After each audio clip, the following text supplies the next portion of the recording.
এর আগে যতগুলো প্রোগ্রাম দেখেছি সেই প্রোগ্রাম রাইট ক্যামেরা অ্যাকশন। ওকে। এর আগে যতগুলো প্রোগ্রাম দেখেছি সেই প্রোগ্রামিং গুলো কিভাবে একটু ভিন্নভাবে একটু মডিফাই করে বা একটু ছোট করে কিভাবে করা যায়। মানে একটু বলতে গেলে একটু ডিফারেন্ট ওয়েতে আমরা একটু করার চেষ্টা করব। কিছু জায়গায় একটু মডিফাই করব।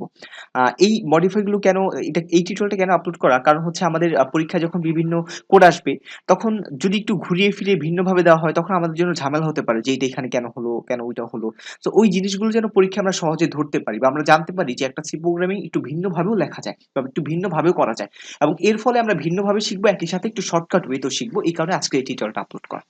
সো প্রথমেই এটা হচ্ছে আমাদের বডির ভিতরে আমরা সব কাজ করবো আমরা জানি। সো প্রথমে আমরা যেটা করবো একটা যোগের প্রোগ্রাম লিখবো এবং এটাকে বড় করে লিখবো, তারপর হচ্ছে ছোট করে লিখবো। তার যোগের প্রোগ্রাম লেখার জন্য আমরা একটা ইন্টিজার নিলাম a এবং যার মান দিলাম হচ্ছে 20।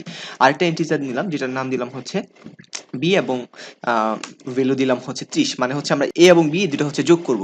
এরপর হচ্ছে আমরা প্রিন্ট করব, প্রিন্ট f পার্সেন্ট ডি, এই জিনিসগুলো আমরা আগেই জানি। তারপর হচ্ছে আমরা a প্লাস b এই দুটাকে হচ্ছে আমরা যোগ করব, তাহলে আমরা আউটপুটটা দেখি। সো 50 আসবে, 50 চলে এসেছে। আমি চাইলে এটার ভিতরে a প্লাস b না দিয়ে এখানে একটা ইন্টিজার নিব, এই ইন্টিজার নিয়ে এখানেও আমি দিতে পারি। আমি এটা বলেছি যদিও।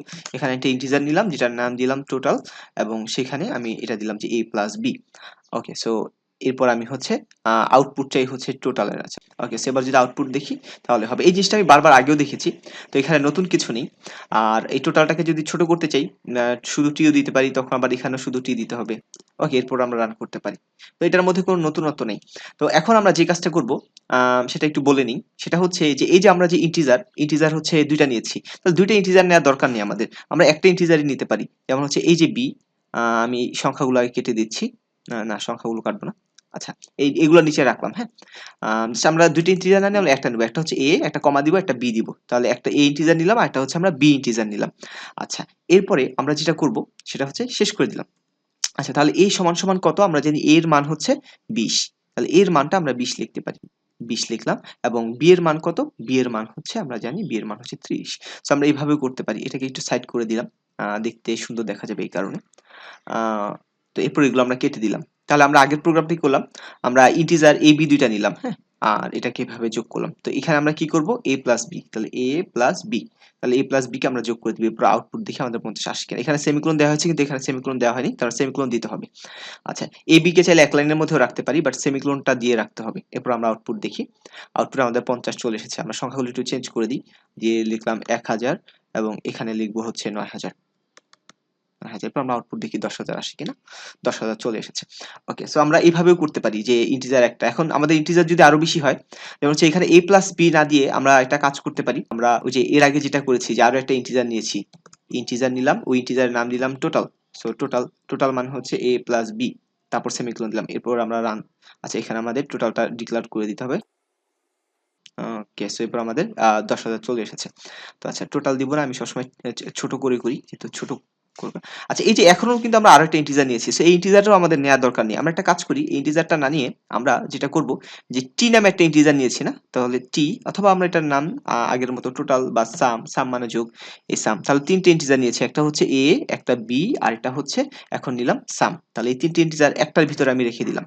তাহলে এবার a সমান সমান হচ্ছে ১০০০, b সমান সমান হচ্ছে ৯০০০। আর এটা কি? এটা হচ্ছে c। তাহলে এখানে নিয়ে আসি যে c সমান সমান হচ্ছে a প্লাস b। সরি, এটা c না, এটা সাম মানে হচ্ছে টোটাল। ওকে, সাম সমস্যা। আমরা এইভাবে করতে পারি একটার ভিতর সবগুলো ইন্টিজার। সো এখন এই এই ক্ষেত্রে মনে হতে পারে না আগেরটাই তো ভালো ছিল। এটা কেমন? না। তবে scanf এর বেলায় একটু প্রোগ্রামটা আরো ছোট হবে। তো ওইটার ক্ষেত্রে আমরা দেখব। এখন যদিও মনে হতে পারে ছোট হয়নি। সো এখন আমরা আউটপুট দেখি, এখানে টি না, এখানে হবে SUM। কারণ হচ্ছে এখানে আমরা সাম ধরেছি। আমরা এভাবেও করতে পারি। এটা মাথায় না ঢুকলে এটা খুব মানে খুব যে ইম্পোর্টেন্ট মাথায় রাখতে হবে এমন কিছু না। আচ্ছা, এখানে আমরা এখন দিই হচ্ছে এখানে দিলাম ৫,০০০ এবং এখানে আমাদের ৯,০০০, তাহলে ১৪,০০০ আসার কথা, ১৪,০০০ এসেছে। তার মানে এইভাবে প্রোগ্রামগুলো করা যায়। আচ্ছা, আরেকটা কাজ, এগুলো আমি নিচে দিই। নিচে দিলে দেখতে সুন্দর দেখা যায়। তো এটা হচ্ছে আমাদের প্রোগ্রাম। আমরা scanf এর মাধ্যমে করব। scanf এর মাধ্যমে কিভাবে ছোট করা যায় সেটা দেখব। আমরা প্রোগ্রামটা রান করি, আমাদের ৪,০০০ এসেছে। ওকে। তো scanf এর মাধ্যমে, তাহলে scanf এর মাধ্যমে যদি আমরা এই দুইটা সংখ্যা নিব, তাহলে আমরা এই দুটো সংখ্যা এখান থেকে কেটে দিব। ওকে, সো আমরা নিব হচ্ছে scanf এর মাধ্যমে। তাহলে আমরা যেটা করতে চাই, আমরা scanf এর মাধ্যমে যে সংখ্যাটা নিতে চাই সেটা হচ্ছে a নিতে চাই। ওকে। তো scanf এর মাধ্যমে a নিলাম। স্ক্যানএফ এর মাধ্যমে আরেকটা সংখ্যা নিলাম, যেটা আবারও পার্সেন্ট ডি, এখানে কমা দিয়ে বি। আচ্ছা, বি এর আগে আমাদের একটা অ্যাড্রেস চিহ্ন দিতে হবে, আমরা এটুকুলো জানি, শেষে এটা সেমিকোলন দিয়ে ক্লোজ করতে হবে, এবং প্রিন্টেডের ভিতরে যেটা হবে এ প্লাস বি। ওকে, তা আমাদের সবকিছু ঠিকঠাক আছে। এখন প্রথম সংখ্যাটা আমরা এন্টার করি 1000, এরপর সংখ্যাটা হচ্ছে 2000, সো আমরা 3000 চলে এসেছি, স্ক্যানএফ এর মাধ্যমে নিয়েছি। এখন দেখবো যে স্ক্যানএফ এর মাধ্যমে এটা কেন লিখেছি, এখন এটা দেখানোর জন্য যে স্ক্যানএফ এর মাধ্যমে কিভাবে ছোট করা যায়। সো ইন্টিজারগুলোকে আমরা ছোট করি, সো দুইটা ইন্টিজার দরকার নেই, আমরা একটা ইন্টিজারের ভিতরে এ আর বি এভাবে নিয়ে নিলাম। আর আমাদের যেহেতু দুইটা স্ক্যানএফ একসাথে নিয়েছি, সো দুইটা স্ক্যানএফ একসাথে নেওয়ার দরকার নেই, আমরা জাস্ট একটা স্ক্যানএফ দিব, তাহলে পার্সেন্ট ডি এখানে দুইটা দিয়ে দিব, এখান থেকে কপি করে এখানে পেস্ট করে দিলাম। আর এই যে বি, এটাকে আমরা এখান থেকে এখানে দিয়ে দিলাম, এই স্ক্যানএফটা আমাদের দরকার নেই, মানে একটা স্ক্যানএফ এর মাধ্যমে আমরা দুইটা নিয়েছি, তাই না। আমরা প্রথম একটা ইন্টিজার নিয়েছি পার্সেন্ট ডি, যেটা মানে কি, যেটা মানে হচ্ছে আরেকটা নিয়েছি পার্সেন্ট ডি, যেটা মানে হচ্ছে বি, এই যে এ বি। সো এভাবেও কিন্তু আমরা করতে পারি। এবার আমরা প্রোগ্রামটা রান করি। সো এবার আমরা আবারও লিখলাম 1000, আবার লিখলাম 2000, আমাদের 3000 চলে এসেছে। ইন্টিজার এবং স্ক্যানএফ কিভাবে ছোট করতে হয় এগুলো আমরা জানি, এখন প্রিন্টএফটাকে কিভাবে ছোট করবো সেটাই দেখবো, ঠিক আগের মতোই। সো প্রথমে আমি একটা নর্মাল প্রোগ্রাম লিখলাম, যেটার মান লিখলাম 3000, আর একটা ইন্টিজার নিলাম যেটার নাম দিলাম বি। আমি নাম্বার 1 নাম্বার 2 দিতে পারি, আমি সবসময় এইভাবেই করি কারণ সহজ হয়। সো এখন আমি প্রিন্ট করব, প্রিন্টএফ পার্সেন্ট ডি, তারপর হচ্ছে এ কে প্রিন্ট করব। সো আরেকটা প্রিন্টএফ নিলাম, এই প্রিন্টএফে আমি এখানে বি দিলাম। সো এখন যদি আমি আউটপুট দেখতে চাই, আমি আউটপুট দেখতে পারবো। ওকে, দুইটা আউটপুট দেখাচ্ছে কিন্তু পাশাপাশি দেখাচ্ছে। আমরা জানি ব্যাকস্ল্যাশ এন দিয়ে এটাকে আলাদা করা যায়, আমরা চাইলে সেটা করতে পারি, বাট সেটা না হয় একটু পরে করলাম। এখন এই যে দুইটা প্রিন্ট এফ কে একটা প্রিন্ট এফ কিভাবে জানাবো, খুবই সিম্পল, জাস্ট স্ক্যানএফ এর মতো পার্সেন্ট ডি দুটো একসাথে করে দিব, তারপর হচ্ছে এই যে বি, বিটাকে একসাথে করে দিলাম, এখানে কমাটা অবশ্যই দিতে হবে, এটা আমাদের মাথায় রাখতে হবে। দেন আমাদের হয়ে গেল।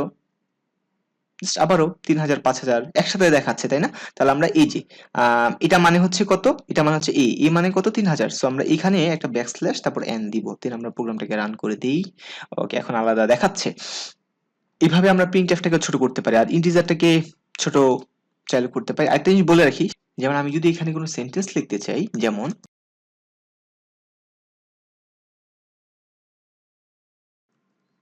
আমরা যদি এইভাবে লিখতে চাই তখন কিন্তু আমাদের হবে না, কোনোভাবেই হবে না, এটা কাজ করবে না। সংখ্যায় দেখাচ্ছে বাই দ্য ওয়ে। এখন যদি কেউ বলে যে এগুলো তো ডেসিমাল ইন্টিজার না, এই কারণে এটা দেখাচ্ছে না, যেমন হচ্ছে আমি যদি এখানে দেখাই ইন্টিজার, তাহলে এটা তো ক্যারেক্টার, তাই না, ক্যারেক্টার, আমরা ক্যারেক্টার দেখাতে চাই। সো ক্যারেক্টার, এবং ক্যারেক্টার মানে কি, এখানে আমাদের সি দিতে হবে, সি দিলাম, এখানে সি দিলাম। সো যদি আমরা এইভাবে করি তাহলে কিন্তু আমাদের প্রোগ্রামটা দেখাবে না, ভেঙে চলে যাচ্ছে, দেখাবে না, এটা মাথায় রাখতে হবে, কারণ এই লেখাগুলো আমাদের ইন্টিজার নেওয়ার প্রয়োজনই পড়ে না, কারণ এই লেখাগুলো যদি আমি লিখতে চাই তাহলে আমার কেনই বা আমাকে ক্যারেক্টার দিয়ে লিখতে হবে, কারণ হচ্ছে আমি স্বাভাবিকভাবেই তো এগুলো প্রিন্টএফ এর ভিতরেই লিখতে পারি, যেমন প্রিন্টএফ এর ভিতরে আমি লিখবো, লিখি, ওকে, প্রিন্টএফ এর ভিতরে লিখে দিলাম, আর এ আর বি তো আমাদের লাগবে না। ওকে, সো প্রিন্টএফ এর ভিতরে যদি আমি দেখাতে পারি তাহলে আর সেগুলো ইন্টিজার বা এগুলো নিয়ে আমাদের দরকারটা কি। ওকে, সো এইগুলো আবার ইন্টিজার নেওয়া যাবে না কোনো সেন্টেন্সকে, হ্যাঁ, ইন্টিজার অথবা ক্যারেক্টার, সো তখন আবার নিলে কাজ করবে না। আচ্ছা, আমরা ইন্টিজার তারপর হচ্ছে প্রিন্টএফ স্ক্যানএফ সবগুলোকে ছোট করতে পারলাম। এখন স্ক্যানএফ দিয়ে একটা ইন্টারেস্টিং জিনিস দেখাবো। আমরা প্রিন্টএফ এর মাধ্যমে এই যে এক্স এবং ওয়াই 4000 এবং 5000 কে আমরা যোগ করতে পারি, আমরা একটু যোগ করি, হ্যাঁ, যোগ করলে আমাদের অ্যান্সারটা দেখাবে। আচ্ছা, আমাদের ভুল বলছে, সেটা হচ্ছে এখানে কমা, সো দাঁড়ি কমা অবশ্যই দিতে হবে, কমা দাও মতিউর। ওকে, সো কমা টমা দিলাম আর কি। তো 9000 আমাদের দেখাচ্ছে। ওকে, সো এটাকে আমি এর আগে বলেছি যে এই যে সংখ্যা, এটাকে কিন্তু আমি এখানে একটা ইন্টিজার নিয়েও কিন্তু আমি করতে পারি, একটা ইন্টিজার নিলাম যেটার নাম দিলাম জেড, দেন আমি কিন্তু এটাকে সেমিকোলন দিলাম, দেন এখানে আমি জেড ডিক্লেয়ার করে দিলাম। সো এইভাবে কিন্তু করতে পারি। একটা জিনিস মাথায় রাখতে হবে, এখন যদি আমি স্ক্যানএফ নিয়ে যদি সংখ্যাটা করতে চাই তাহলে এইভাবে করলে হয় কিনা সেটা আমি একটু দেখবো।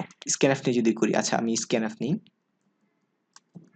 স্ক্যানএফ নিলাম, স্ক্যানএফ নিয়ে এখানে লিখলাম পার্সেন্ট জি, আমরা একসাথে করে ফেলি দুটা, যেহেতু আমরা শিখে ফেলেছি তাই আমাদের কোনো সমস্যা নেই, এখানে একটা স্পেস দিলেও সমস্যা নেই। আমরা কমা দিলাম, এখানে এন চিহ্ন দিলাম, তারপর দিব এক্স, একটা কমা, আবার এন চিহ্ন দিলাম, এরপর দিব আমরা ওয়াই। ওকে, আমরা এগুলো পারি। ওকে, সো এখন আমরা স্ক্যানএফ দিয়ে দুইটা নিয়েছি, তাই না, এবং আমরা এই দুইটার যোগফল দেখবো, তাহলে আবার প্রিন্ট এফ দিই, P R A N T, print f. এটা খুবই খুবই গুরুত্বপূর্ণ একটা জিনিস, এটা অবশ্যই দেখতে হবে, বা একটু না পারলে এটা সমস্যা নেই, যেমন যে না যে এটা পারতেই হবে এমন কোনো বিষয় নেই, বাট একটু দেখিয়ে দিচ্ছি যে এটা এভাবে কাজ করে কিনা। তাহলে আমি প্রিন্টএফ এর মধ্যে আমি কি করব, আমি যোগ করব জেড কে, তাহলে পার্সেন্ট ডি, আমি পার্সেন্টেজ মানে বোঝাচ্ছি আমি z কে, মানে হচ্ছে যে x প্লাস y এই দুটা যোগফলটা দেখাবে। এখানে তো আমাদের সংখ্যা লাগবে না, কারণ স্ক্যানফ নিলে আমাদের সংখ্যার প্রয়োজন নেই, আমরা জানি। সো আমরা এবার করি, স্ক্যানফ নিলে আমরা কেন সংখ্যা নিব, 1000 3000, সো আমাদের 16 আসছে। মানে হচ্ছে এই একই প্রোগ্রামটা যখন আমরা স্ক্যানফ ছাড়া করেছিলাম, স্ক্যানফ ছাড়া এখানে যখন আমরা একটা ভ্যালু দিয়ে করেছিলাম, আমরা লিখি 1000 লিখলাম এবং নিচে আমরা দিলাম হচ্ছে 4000 দিলাম। তো এখন যদি আমরা করি তাহলে কিন্তু আমাদের 5000 দেখাচ্ছে, কিন্তু আমি যদি স্ক্যানফ দিয়ে করি, স্ক্যানফ দিয়ে তখন কিন্তু আবার কাজ করবে না। আমি দেখি স্ক্যানফ দিয়ে আমি করলাম, তার মানে হচ্ছে স্ক্যানফ নিলে তো আমাদের সংখ্যাগুলো নেওয়া লাগবে না। আচ্ছা, স্ক্যানফ দিতে হলে আমাদের এখানে স্ক্যানফ দিতে হবে, আমরা স্ক্যানফটা এখানে দিয়ে দিলাম। এবার দেখি আমরা কাজ করে কিনা এটা। সো আমরা 1000 দিলাম, 2000 দিলাম, 16 দেখাচ্ছে। তার মানে যদি স্ক্যানফ নেই তখন আমাদের এটাকে এখানে রাখা যাবে না, আমাদের কি করতে হবে, এই যে প্রিন্টএফ এর ভিতরে এটাকে এভাবে করতে হবে, তখন আর আমাদের এখানে ইন্টিজার নেওয়া যাবে না। যদি নেই তাহলে এটা আমাদের কাজ করবে না। সো এখন আমরা আবারও নেই 3000, সো এখন আমাদের 5000 এসেছে। যদি আমি স্ক্যানএফ ব্যবহার করি তাহলে হচ্ছে আমি এখানে কোনো ইন্টিজার নিতে পারবো না, যে x প্লাস ওয়াই সমান সমান জেড, এই ধরনের কোনো ইন্টিজার নিতে পারবো না। আর স্ক্যানএফ না নিলে এটা কাজ করবে, কেন যেন মনে হচ্ছে আমি বোঝাতে পারিনি বিষয়টা, বাই দ্য ওয়ে। আচ্ছা, আর যদি স্ক্যানএফ নিয়ে আমি ইন্টিজার নিতে চাই, যদি স্ক্যানএফ নিয়ে ফর এক্সাম্পল কেউ যদি চায় যে না স্ক্যানএফ নিয়ে আমি এরকম কিছু করব ছোট করার জন্য, x প্লাস ওয়াই আমি এরকম করতে চাই, তখন আমাদের যেটা করতে হবে, আমরা জানি এইভাবে করলে তো কাজ করে না, আবার একটু দেখাচ্ছি। 1000 3000, তো আমাদের 4000 আসার কথা, কিন্তু বারবার 16 আসছে। আর যদি স্ক্যানএফ টি আমরা এইভাবে করতে চাই, তখন আমাদের কি করতে হবে, এই যে আমরা যে x প্লাস ওয়াইটা নিয়েছি, x প্লাস ওয়াই সমান সমান জেড, এটা আমাদের স্ক্যানএফ এর পরে দিতে হবে, এখানে দিতে হবে। আর এখানে আমাদের ইন্টিজার দিতে হবে জেড, ইন্টিজার জেড দিয়ে সেমিকোলন দিতে হবে, দেন আমরা যদি করি তাহলে হবে। আচ্ছা, 1000 2000 দিলাম, তো 3000 চলে এসেছে। এখন এই একই জিনিসটা যদি আমি এখানে লিখি তাহলে হয় কি, আমরা দেখি তো স্ক্যানএফ এর পরে লিখেছি। আচ্ছা, দেখি হয় কিনা। না, কাজ করে না। তার মানে হচ্ছে এইটা আমাদের এই স্ক্যানএফ এর পরেই লিখতে হবে। কেন, একটু ব্যাখ্যা দিই। কারণ হচ্ছে আমরা স্ক্যানএফ এর মাধ্যমে দুইটা সংখ্যা ইনপুট নেই, তাই না? ইনপুট নেওয়ার পর আমাদের স্ক্যানএফ এর পরে হচ্ছে এই দুইটা সংখ্যাকে যোগ করতে হয়, x প্লাস ওয়াই। এই কারণে এটাকে স্ক্যানএফ এর পরে নিয়ে এভাবে করতে হবে, মাইন্ড ইট। আর ইন্টিজার আমাদের এতগুলো ইন্টিজারের দরকার নেই, আমরা একসাথে নিই y তারপর হচ্ছে z, তাহলে বাকিগুলো কেটে দিই, এক লাইনে নিলাম। স্ক্যানএফটা আমরা এক লাইনে নিলাম।